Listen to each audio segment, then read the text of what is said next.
On August 19, 2026, three cavers went into Duhlata on the flank of Vitosha, in air that smelled of cold clay and moved slowly past their boots toward the daylight behind them.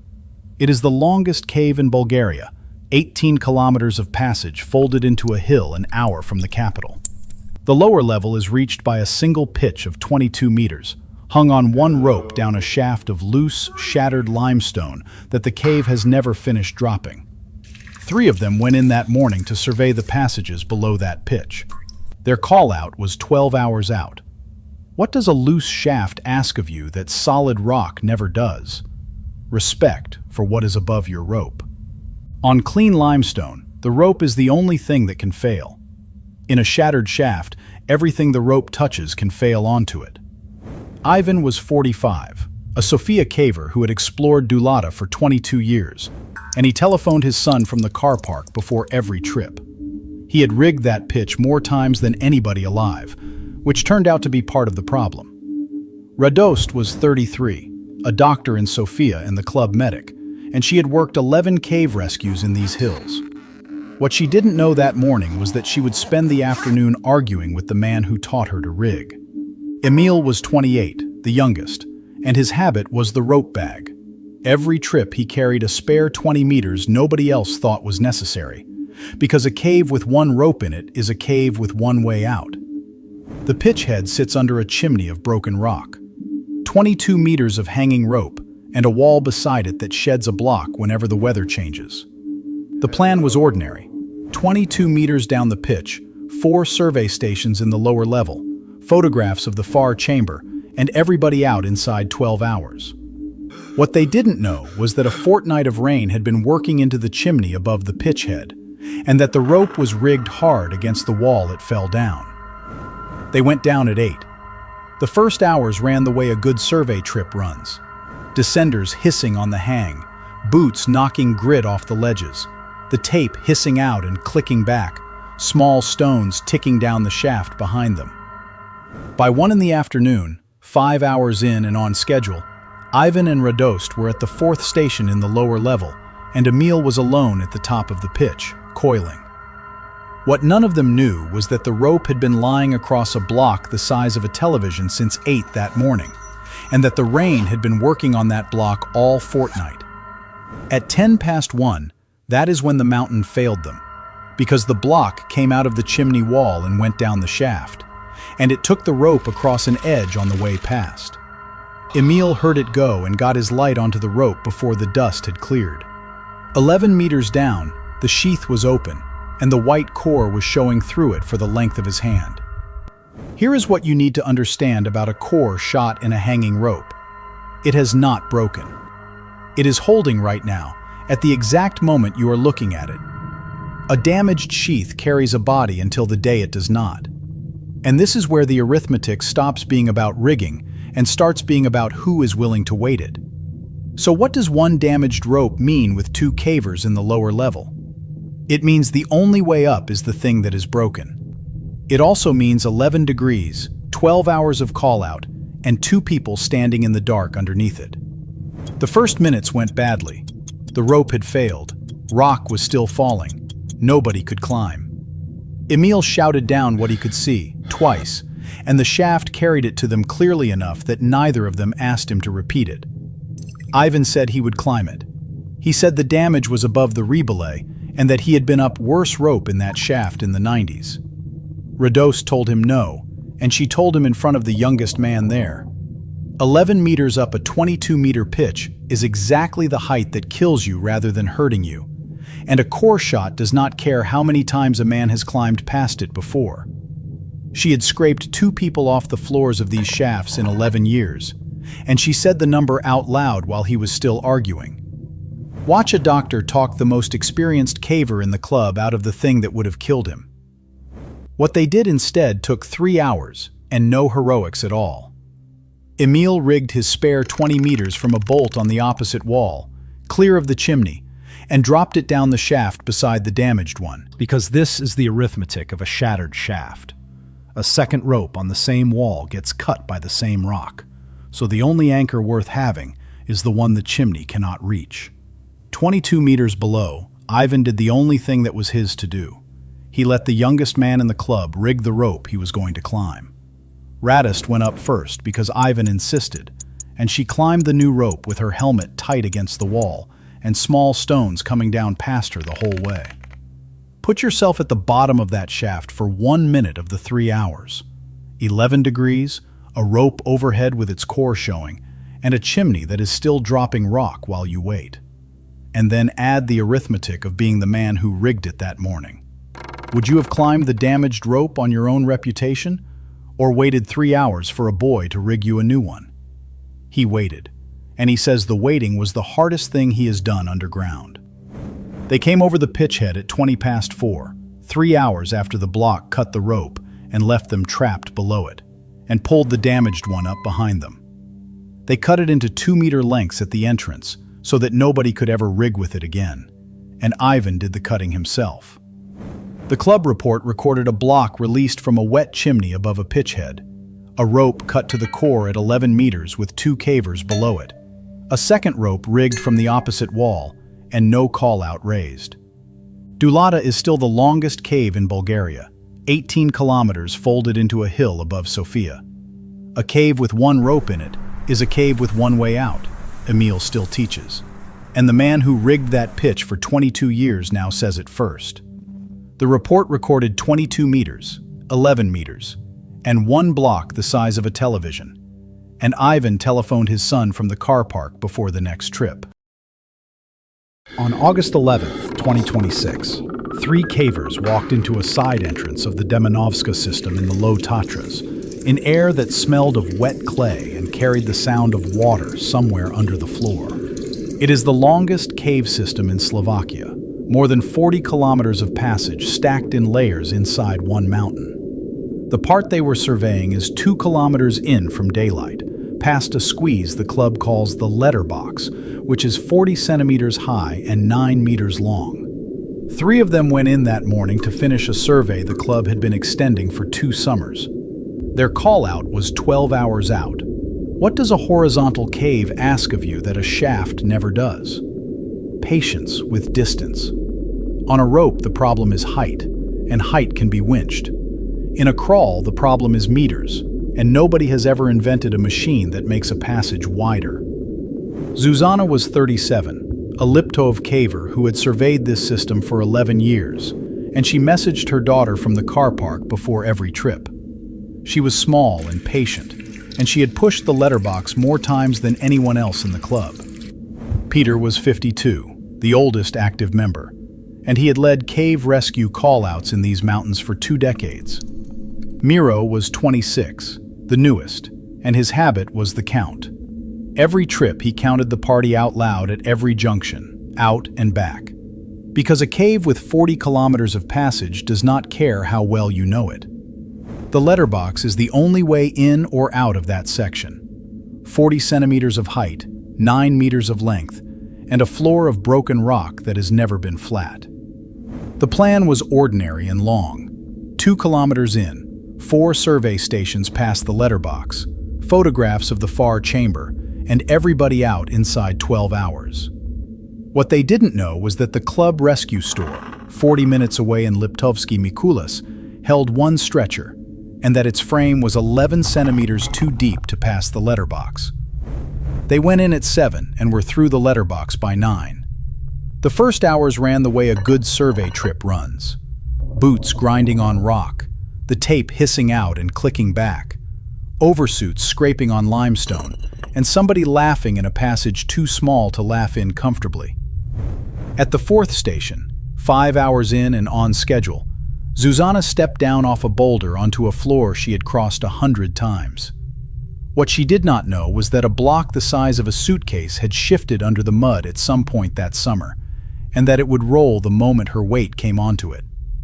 At 12:30, that is when the mountain failed her, because the block rolled under her boot and put her whole weight sideways through her right ankle. The sound of it carried down the passage to Miro, 9 meters away, before she made any sound herself. She could not stand on it. She could not crawl on it, and 2 kilometers of cave lay between her and the daylight. Here is what you need to understand about a casualty in a horizontal cave. Getting to them is easy. Getting them out is the whole problem. A stretcher can be carried to almost anywhere in a big system, and then it stops at the first hole that is smaller than the stretcher. So what does 40 centimeters of height mean for a woman who cannot use one leg? It means she goes through the letterbox on her own body, or she does not go through it at all. It also means 11 degrees, and a person who is not moving cools faster than a person who is. The first hour was bad. Her ankle had failed. She was stuck. Nobody could carry her. Peter splinted the ankle with a foam mat and 2 tape slings, and he did it well, because he had done it 30 times before in these mountains. You have about 8 hours before cold does more damage than the injury did. Then he said they should call the rescue out and wait for the stretcher, which is what the book says and what he had always done. Miro said the stretcher would not fit, and if you cannot fit the stretcher, you cannot use the plan. He had helped inventory that store in June, and he had written the frame depth in the book himself. And he said the number out loud twice while the man who ran rescues in these mountains told him he was wrong. Peter checked it on the radio, and the number came back exactly as Miro had said it. Watch the newest caver in the party correct the man who has run every rescue here for 20 years. What they did instead took 9 hours. They moved her unpackaged, on her back, feet first, with a caver on each side taking her weight at the hip and the shoulder, resting every 20 meters. Because this is the arithmetic of a squeeze. The casualty has to be narrower than the hole, and this is where a splint that protects the ankle becomes the thing that will not fit through. 2 kilometers in, Zuzana did the only thing that was hers to do. She took the splint off herself at the letterbox. She went through 9 meters of 40-centimeter crawl on her back with a broken ankle and no splint on it, pushing with her good heel, stopping twice, and swearing steadily in a way that Miro said afterwards was the worst part of the whole day. Put yourself in that crawl for 1 minute of the 40 it took her. 11 degrees, rock 40 centimeters above your face, and a joint that grinds every time your shoulder moves. And then add the arithmetic of 2 kilometers still to go once you are through. Would you have gone through unpackaged, or waited for a stretcher that could never reach you? She went through, and she says taking her own splint off was the only decision she got to make that day. The rescue team met them 900 meters from the entrance at 9:30 at night, 9 hours after the block rolled and left her stuck. They carried her the last stretch on a proper stretcher, through passage big enough to take one, and she was in Ruzomberok before midnight with a spiral fracture of the fibula. The club report recorded a rolled block under mud at Station 4, a fractured fibula 2 kilometers from daylight, a rescue stretcher 11 centimeters too deep for the only way out, and a casualty moved unpackaged through a 40-centimeter crawl. The Demanovska system is still the longest cave in Slovakia, 40 kilometers in layers under the low Tatras. The club bought a split-frame stretcher that October, and Miro was the one sent to measure the letterbox before they ordered it. The report recorded 40 centimeters, 9 meters, and 9 hours, and Zuzana messaged her daughter from the car park before the next trip. On August 6, 2026, 3 cavers stood on the lip of the Gouffre du Friouato above Taza, in air that smelled of dust and cold stone, listening to pigeons echo somewhere below them. It is the deepest open shaft in North Africa, a mouth in the limestone that drops away under your boots and keeps going. The main pitch takes 180 meters of rope in one hang, in air that sits at 9 degrees, and the bottom of it is a floor of blocks the size of cars. 3 of them went over the edge that morning to photograph the lower chambers for a club survey. Their call-out was 10 hours out. What does a single long hang ask of you that a staircase of small pitches never does? Faith in 2 pieces of metal. On short pitches, you are never far from a ledge. On 180 meters, you are hanging on a chest jammer and a hand jammer, and nothing else. Naima was 34, a Fez caver who had explored this shaft more than 60 times, and she telephoned her mother from the car park before every trip. She was the fastest climber in the club, and the one who checked her gear twice while everyone waited. Yassine was 41, the club president, and he had taught most of the members to climb a rope. Salma was 29, the youngest, and her habit was the spring test. Every trip she opened each jammer and watched the cam snap back before she put it in her bag. Because a cam that comes back slowly is a cam that will not come back at all. A chest jammer holds your body to the rope, while a hand jammer lifts you. Take one away and you are not slowed down, you are stopped. The plan was simple and slow. 180 meters down the main hang, 4 hours photographing the lower chambers, everybody back on the surface inside 10 hours. What they didn't know was that Naima's chest jammer had taken a fall onto rock in July, and that the spring inside it had been closing a little slower ever since. They went over the edge at 8. The first hours ran the way a good club trip runs. Descenders hissing on the long hang, boots knocking grit off the walls, shutters clicking in the dark, voices carrying up the shaft.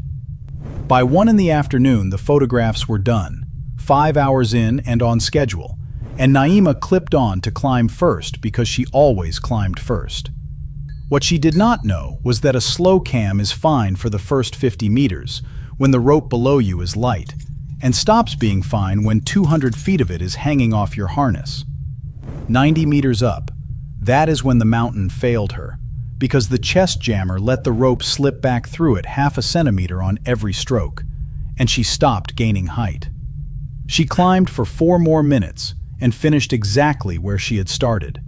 90 meters of rope below her, 90 meters above, and a piece of metal on her chest that had quietly stopped doing its job. Here is what you need to understand about a failed chest jammer. You do not fall, you hang. The hand jammer still grips, so you are safe and completely stuck at the same time.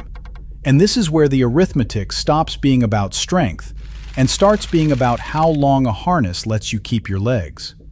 So what does hanging still in a harness do to you at 9 degrees? It takes the blood out of your legs and holds it there. You have perhaps 20 minutes before your feet go, and rather less than an hour before hanging becomes the thing that kills you.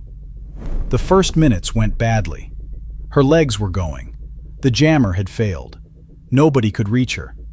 She shouted down that she was stuck, and the word came back up the shaft twice before it died. 90 meters below her, Yassine clipped his own jammers on and started up the same rope. Salma took hold of his harness and told him to get off it. 2 people on one hang means every stroke he makes bounces her on the rope, and a woman losing her legs does not need to be bounced. He was the club president, and she was the youngest person there, and she was watching a clock that had about 40 minutes left in it. She said it anyway, twice, and then she said the thing that ended it. He could not pass her on a single rope, so climbing to her achieved nothing at all. Watch the youngest caver on the floor of a shaft win an argument with the man who taught her. What they did instead took 19 minutes, and no heroics at all. Salma talked her through a foot loop rig. Pass the hand jammer high, stand in the loop, and use a spare sling as a chest tie so the body stays upright without the broken cam. Because this is the arithmetic of a long hang. Nobody is coming up to you in time, so the only rescue that arrives inside the clock is the one you rig on your own harness. 90 meters up, Naima did the only thing that was hers to do. She stopped climbing and started rigging. She got the sling round her chest and threw the malin with her hands going numb, and she tested it twice before she trusted it, hanging in the dark with her lamp on the rope in front of her face. Put yourself on that rope for 1 minute of the 19. 9 degrees, no ledge anywhere, and the piece of gear that holds your body to the wall doing nothing at all. And then add the arithmetic of legs you can no longer feel below the knee. Would you have rigged it yourself, or waited for the man climbing toward you? She rigged it, and she says the numbness was what made her hands quick. She came over the lip at 2:50, 51 minutes after the jammer failed, and lay in the dust at the top of the shaft with her boots still hanging over the edge. Her legs came back over the following 20 minutes, badly and painfully, and Yassine sat with her the whole time without saying very much. The club report recorded a chest jammer damaged in a fall 6 weeks earlier, a slow cam nobody had tested, 90 meters of stalled ascent on the largest open shaft in North Africa, and a self-rescue rigged in 19 minutes on the deepest open shaft in North Africa. The Friouato still drops away under the limestone above Taza. A cam that comes back slowly is a cam that will not come back at all, Salma still teaches. And the club president says it with her now. The report recorded 180 meters, 19 minutes, and half a centimetre of slip on every stroke. And Naima telephoned her mother from the car park before the next trip.